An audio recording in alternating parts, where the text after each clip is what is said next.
Сәлем қыздар, бүгін мен сіздермен өте жұмсақ әрі дәмді болып шығатын пиццериядағы пиццалардан кем болып шықпайтын пиццаның жасалу жолымен бөлісетін боламын. Ол үшін ыдысымызға бір пиала жылы сүтімізді, бір пиала жылы суымызды, оған тұз, қант, дрожжымызды салып, дрожж көпсіп дайын болғанша бетін пищевой пленкамен жауып, шетке жылы жерге алып қоямыз. Ол дайын болғаннан соң үстіне ұнымызды салып, осылай қолға жабысатындай етіп жұмсақ қамыр илейміз. Қамыр қолға жабысудан қорықпаңыздар, оның бетіне сұйық майымызды сеуіп, осылай илегеннен кейін ол қалыпқа келеді.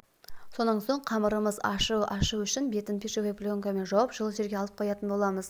Қамырымыз көтеріліп дайын болғаннан соң, осылай жұмсақ әдемі қолмен жайғанға өте ыңғайлы болып шығады. Мен қамырымды осылай қолмен жайып шықтым. Қолмен манный кашамен жайып алдым, маған солай ыңғайлы.